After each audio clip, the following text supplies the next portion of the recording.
매년 가을이 되면 한날을 정하여서 추수감사 주일로 지키고 있습니다. 이 감사절의 유래는 신앙의 자유를 위하여 미국으로 건너간 신앙인들이 어려움 속에서 첫 수확을 얻고 하나님 앞에 감사한 것에서 유래합니다. 우리 교회도 해마다 가을의 풍성한 수확기에 하나님께서 우리에게 허락하신 은혜들, 그리고 우리의 수고와 흘린 땀에 비하여 풍성히 주신 것을 감사함으로 이 감사절을 지키는 것입니다. 그러나 사실 감사절을 지킨다는 것은 하나님께서 우리에게 풍성하게 쓸 것을 주셨다는 의미보다는 더 깊은 것을 확인해야만 제대로 감사절을 지키는 것이라 할 수 있습니다. 강대상 앞에 잘 차려놓여진 온갖 풍성한 과일, 열매들을 보면서 하나님 아버지, 올 한 해도 이런 풍성한 과일과 열매들을 허락해 주셔서 감사합니다. 혹은 가정과 교회에 베푸신 여러 은총들을 생각하면서 하나님, 여러 가지 이런 은혜들을 허락하신 것을 인하여 감사합니다 라는 이 확인보다 더 깊은 것을 확인해야만 제대로 된 감사절을 지키는 것이라 할 수 있겠습니다. 제가 이렇게 말씀을 드리는 이유는 오늘 읽은 이 본문을 따라 읽게 되면 하나님께서는 우리에게 쓸 것과 필요한 것을 주신다는 것을 기본적으로 제시하여 보다 깊은 신앙의 이해를 촉구하고 계시기 때문입니다. 오늘 본문의 말씀은 예수님께서 제자들에게 하신 말씀 가운데 목숨을 위하여 무엇을 먹을까, 몸을 위하여 무엇을 입을까 염려하지 말라고 말씀하십니다. 22절 말씀입니다. 한번 보시죠.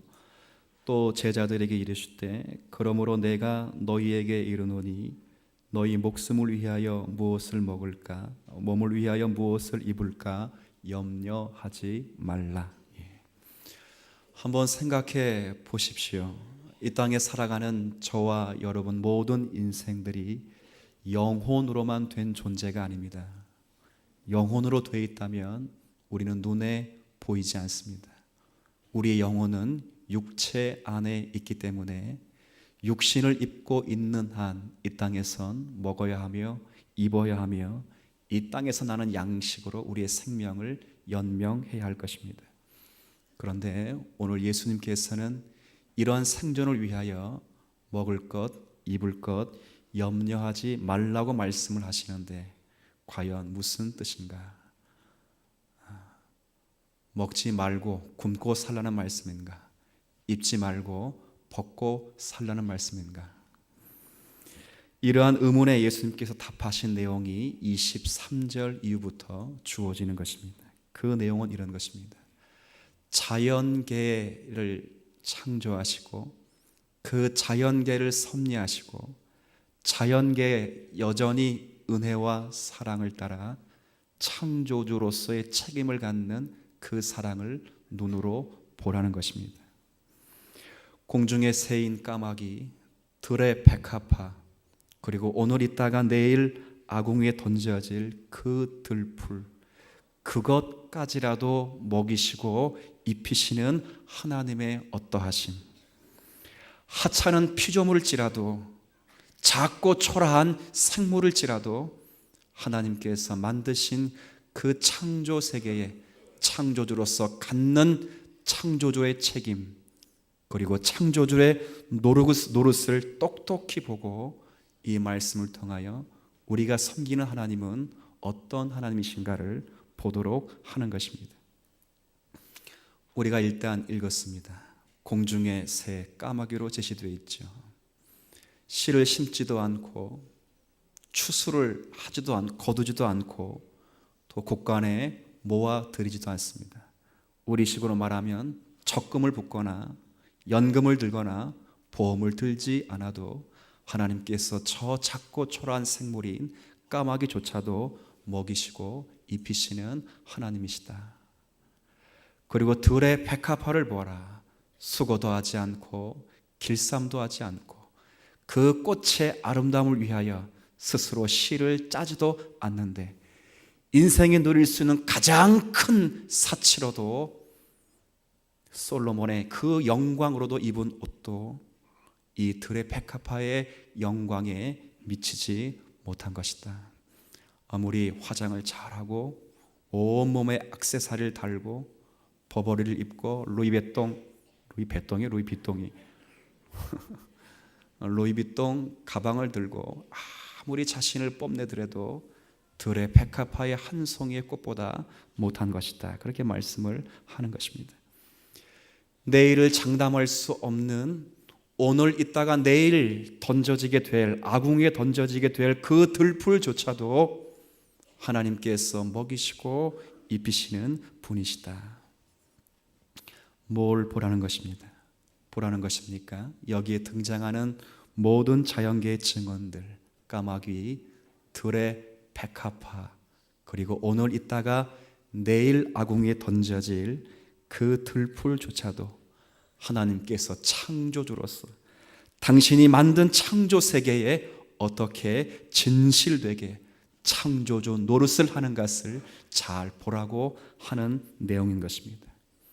그것을 증거로 삼아서 창조의 가장 중요한 핵심이요, 창조의 중요한 내용이요, 창조의 목적이고 주인공인 하나님의 형상으로 창조된 하나님의 사랑의 결정체인 하나님의 자기 백성들에 대해서는 얼마나 더 극진한 사랑과 더 넓은 목적과 보호하심과 인도하심 속에 우리를 인도하시겠느냐, 그렇게 말씀하는 것입니다.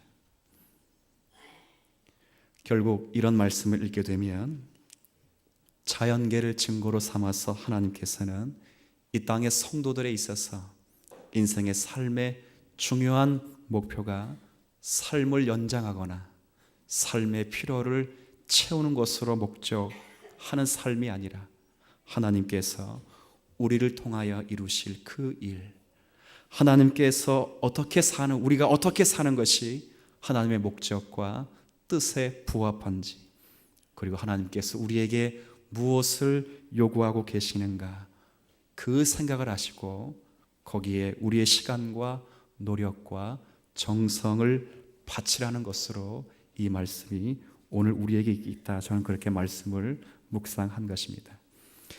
그래서 저는 해마다 맞이하는 이 감사절, 이런 앞에 보면 이 아름다운 과일들과 열매를 보면서 이런 감사를 줄곧 했습니다. 단순히 주님 감사합니다.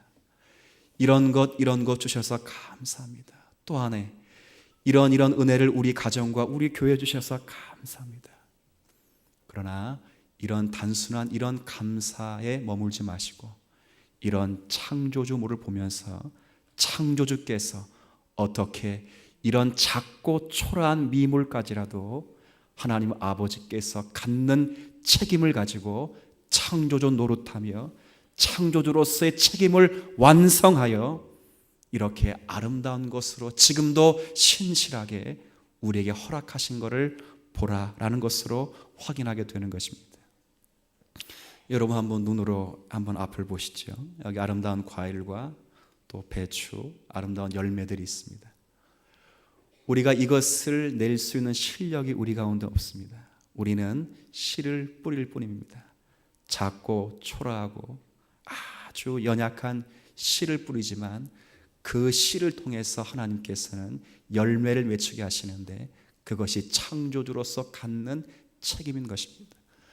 우리는 스스로 그렇다 해서 자연이라 부르지만 그러나 오늘의 말씀은 하나님께서 오늘 있다가 내일 아궁이에 던져지게 될 하찮은 가장 작고 초라한 그런 피조물일지라도 하나님께서 창조주로서 당신께서 만드신 모든 창조물에 어떻게 신실하고 어떻게 진실하고 어떻게 변함없이 그 창조물들을 보존하고 통치하고 이루어 가시는가를 보라, 그 말입니다.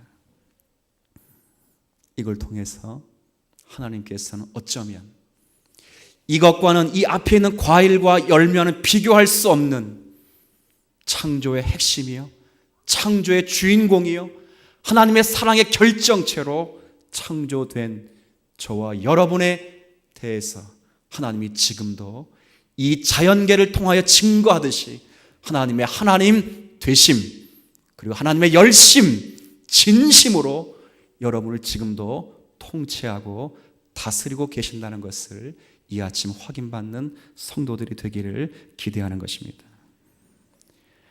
그런 차원에서 하나님은 우리에게 매해 봄, 여름, 가을, 그리고 겨울을 주시고 이 가을에 풍성한 수확을 또 하도록 허락하신 것입니다.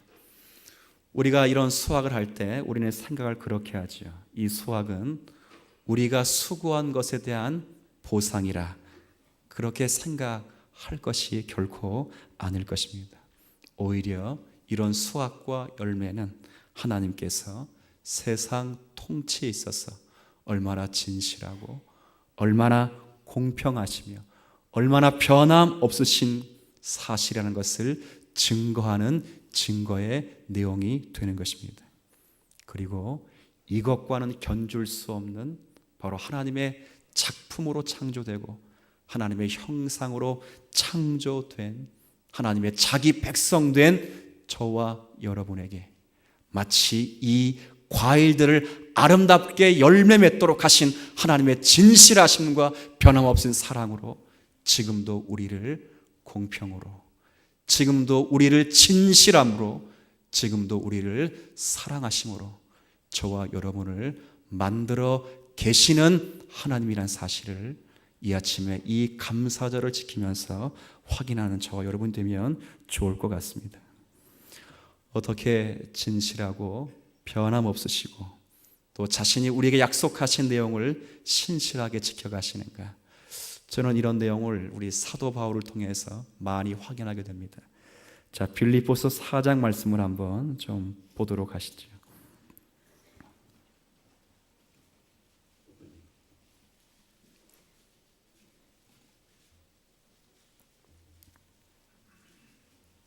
빌립보서 4장 10절 이후의 말씀입니다.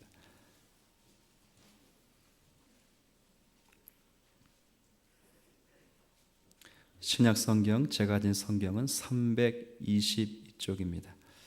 자, 제가 봉독해 올릴 테니까 여러분께서는 4장 10절부터 13절까지를 눈으로 확인하시면 됩니다. 내가 주 안에서 크게 기뻐함은, 내가 기뻐한다 이렇게 말할 때 이때 나는 사도 바울입니다. 빌립보 교회를 향해 쓴 편지에서 내가 주 안에서 크게 기뻐함은, 이건 지금 감옥 안에서 이렇게 크게 기뻐하는 것입니다. 너희가 빌립보 교회 성도들이 나를 생각하던 것이 이제 다시 싹이 남이기 때문이다. 너희가 또한 이를 위하여 생각은 하였으나 기회가 없었느니라. 사도 바울을 위해 기도하고 사도 바울을 위해 선교했던 그것에 대한 감사의 표시입니다. 11절, 그러나 내가 궁핍함으로 말하는 것이 결코 아니니라. 어떠한 형편에든지 나는 자족하기를 배웠노니 나는 비천에 처할 줄도 알고 풍부에 처할 줄도 알아. 모든 일 곧 배부름과 배고픔과 풍부와 궁핍에도 처할 줄 아는 일체의 비결을 배웠노라. 자, 13절 같이 있습니다. 내게 능력 주시는 자 안에서 내가 모든 것을 할 수 있느니라. 아멘입니까?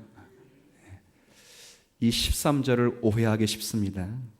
자칫 오해하면 종교라는 이름으로 세상의 욕심을 마음껏 누려도 된다라는 구절로 13절의 말씀이 쓰여지고 싶습니다.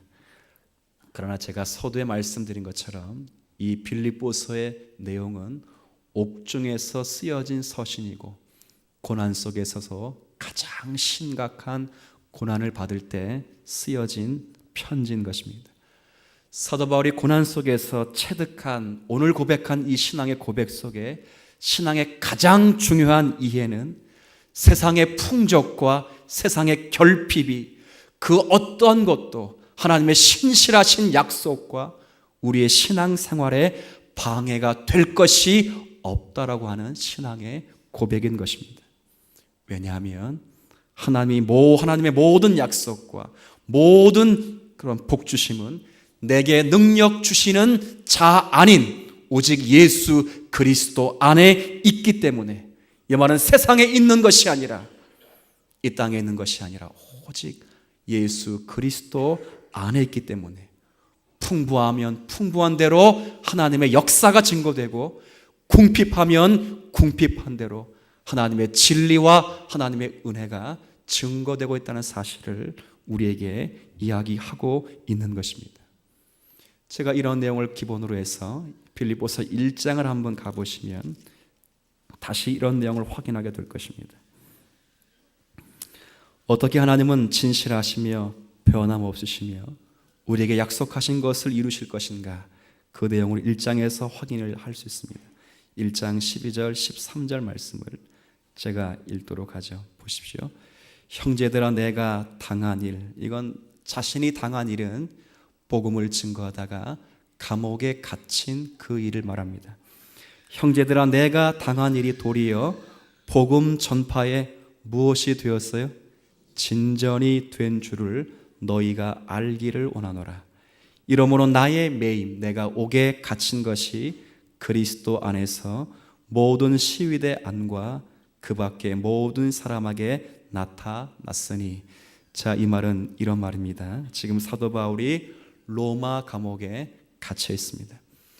이 일로 인해서 큰 문제가 대두가 되었는데, 그것은 바울을 추종했던 사람들에게도 그들 나름대로의 낙심이 생기게 되고, 바울을 반대했던 자들에게도 그들 나름대로의 오해가 생긴 것입니다.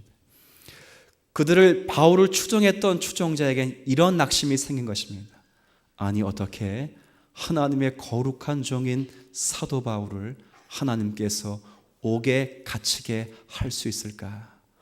하나님이 부르시고 하나님이 거룩하게 세우신 그 종에게 이런 핍박과 고난을 어떻게 하나님이 주실 수 있을까? 그런 낙심이 든 것입니다.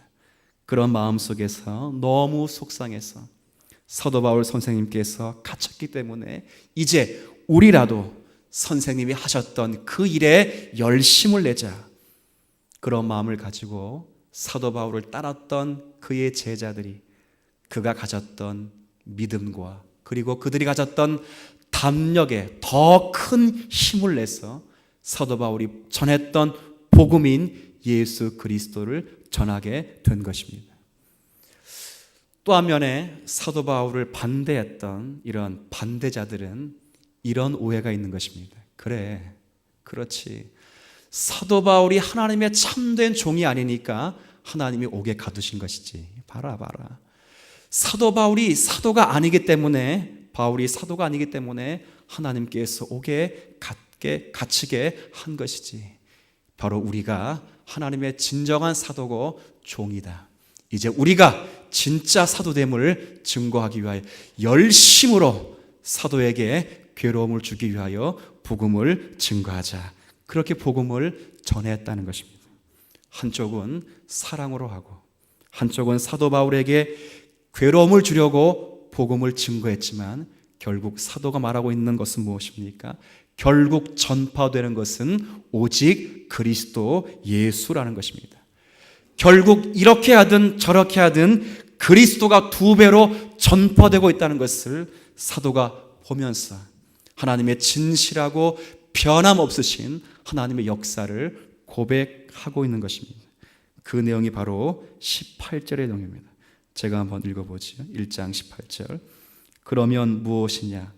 거칠애로 하나, 이건 우리를 자신을 괴롭게 하기 위하여, 자신을 따돌리기 위하여 반대자들이 거칠애로 하나, 또 반대로 나를 따랐던 사람들이 참으로 하나, 무슨 방도로 하든지 전파되는 것은 그리스도니 이로써 나는 기뻐하고 또한 기뻐하리라. 20절에 나의 간절한 기대와 소망을 따라 아무 일에든지 부끄러워하지 아니하고 지금도 전과 같이 온전히 담대하여 살든지 죽든지 내 몸에서 그리스도가 존귀하게 되리에 하려 하나니. 21절 같이 읽습니다. 이는 내가 사는 것이 그리스도니 죽는 것도 유익함이라. 아멘. 이것을 보고 놀라는 것입니다. 자신은 비록 복음을 증거하여 그 옥에 갇히는 신세가 되었을지라도 자신은 갇혀도 복음은 갇히지 않고 자신은 매어도 하나님의 역사는 매이지 않는다는 사실을 사도 바울이 복음을 갖고 옥에서 이 사실을 고백하고 있는 것입니다. 이게 이해가 되십니까? 능력 있는 사람이 있어야 하나님의 영광이 드러나고 실력 있고 돈 있고 재력 있고 건강 있고 똑똑한 사람이 있어야 주님의 일이 증거될 줄 그렇게 생각하는데 사도 바울이 이 고백은 하나님은 우리의 예상을 뛰어넘는 분이시며 하나님은 우리의 부족함을 뛰어넘어 항상 하나님으로서의 갖는 그 책임을 감당하고 계신다는 사실을 사도가 감옥 안에서 이 고백을 하고 있는 것입니다. 갇혀있는 사람인 자신을 통해서라도 하나님은 역사하시더라. 얼마나 멋진 하나님이십니까? 이분이 바로 저와 여러분의 하나님이신 줄 믿어 의심치 않는 성도가 되기를 진심으로 기원합니다. 그러니 사도 바울이 살아도 좋고 죽어도 좋다는 것입니다. 내가 살아도 주를 위해 살고 죽어도 주를 위해 죽을 수 있는 것은 사나 죽으나 나를 통하여 신실하게 나에게 약속하시고 나를 계획하시고 나로 하여금 이루실 그 일을 한 번도 중단되지 않으시는데 그 일은 심지어 내가 옥에 갇힌 이 자리에서조차도 하나님의 진실하심은 지금까지 이루어지고 있다는 것입니다.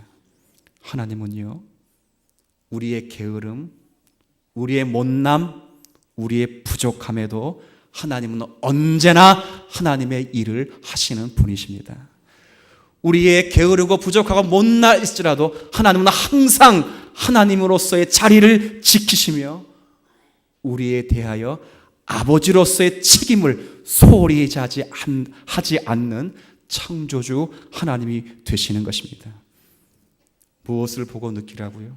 저는 오늘 여러분에게 촉구하는 것은 이걸 보고 느끼라고요. 단순히 이걸 보고 하나님 주셔서 감사합니다, 그것만 머무르지 마시고 아무리 작고 초라한 피조물일지라도 하나님께서 창조주로서 갖는 그 책임, 아버지로서 갖는 그 노력, 창조주로서 갖는 창조주 노릇을 신실하게 감당하여 이런 수확기의 풍성한 열매를 우리에게 허락하신 것처럼 이것과는 비교도 안 될 창조의 핵심이요, 창조의 목적이요, 하나님의 사랑의 결집체인 저와 여러분, 지금도 변함없이 신실하게 아버지로서 여러분을 다스려 나간다는 것을 의심하지 않는 여러분이 되기를 기대하는 것입니다.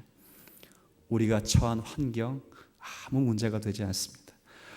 우리가 하고 있는 이 노력 사실 아무 문제가 되지 않습니다. 그 이전에 하나님께서는 우리에게 시작하신 그 일에 대하여 승리와 영광의 결과까지 하나님은 하나님으로서 그 일을 중단하지 않으시며 축소하거나 변경하지 않으시며 오늘 저와 여러분을 섭리로 다스린다는 것을 여러분이 진정한 이 감사절에 깨닫는 저와 여러분이 되었으면 좋겠습니다. 사업이 안 되고 건강이 예전보다 좋지 않고 내 아들이 내 딸이 시험에 잘 못 본 것 같아 하나님의 은혜 역사가 부족한 것이 아니라 이런 창조 세계를 보고 지금도 하나님은 그리스도 안에서 항상 예가 될 수 있도록 여러분을 다스리시며 여러분에게 아버지 노릇을 톡톡히 하고 계신다는 사실을 의심하지 말아야 할 것입니다. 이것을 감사절에 깨닫는 것입니다.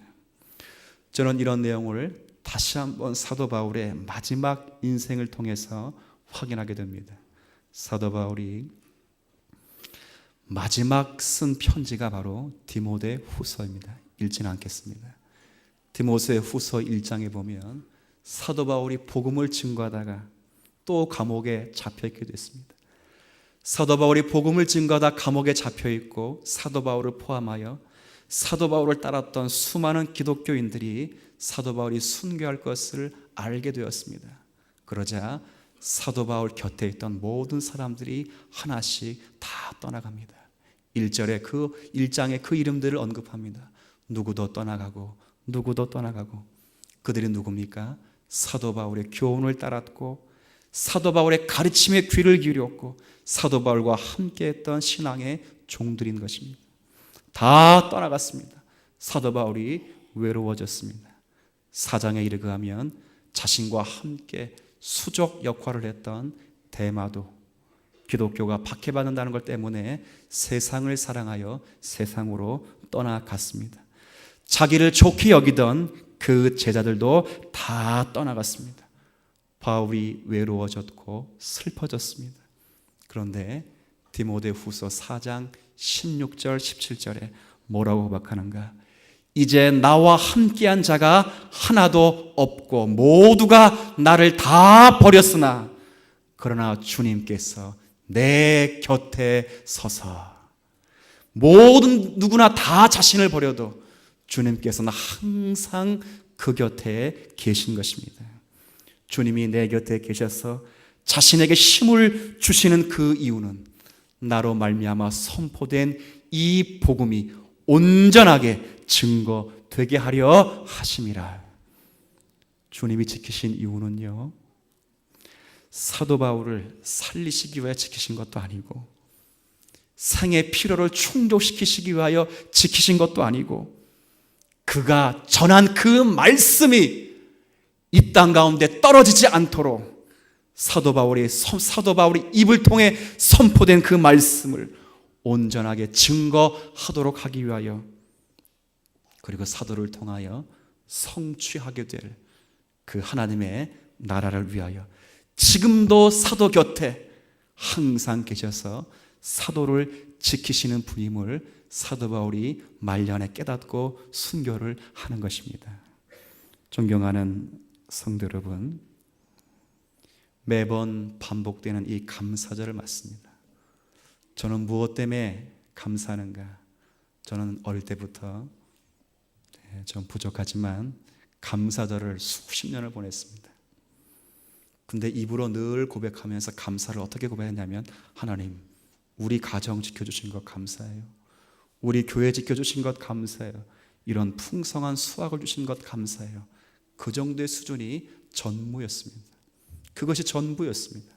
그런데 지난 한 주간 말씀을 묵상하고 제가 사실 몸이 넉넉지 못했습니다. 그래서 몸이 넉넉지 못한 상태에서 말씀을 묵상하다 보니까, 그래, 하나님께서 이런 창조물들을 통해서 우리에게 증거하시는 것이 무엇일까? 그건 이것을 주기 위함이 아니라 이런 창조 세계에 지금도 살아계셔서 창조주로서 갖는 그 책임, 어떻게 세상을 아름답게 그리고 주님의 뜻 가운데 변함없이 진실되게 통치하시는가를 이런 감사절에 이런 과일을 보면서 그 하나님이 지금도 나의 모자람과 나의 부족함과 나의 연약함에도 불구하고 우리의 인생을 하나님의 신실하시고 변함없으신 계획과 영광의 결과까지 우리를 빚어가시고 만들어 가시는 하나님이라는 사실을 한 주간 느끼게 된 것입니다. 아무쪼록 이 감사절의 은혜가 우리에게 주신 이런 소유에 그치지 마시고 그 허락하신 하나님의 어떠하심이 저와 여러분의 인생과 이 교회에 여전히 진실되고 신실하게 있다는 사실을 믿어 의심치 않는 이 감사절을 지키는 성도들의 자세가 되시기를 주님의 이름으로 축복합니다. 자, 이 시간 589장 찬송 올리면서 준비한 예물 하나님 앞에 드리겠습니다.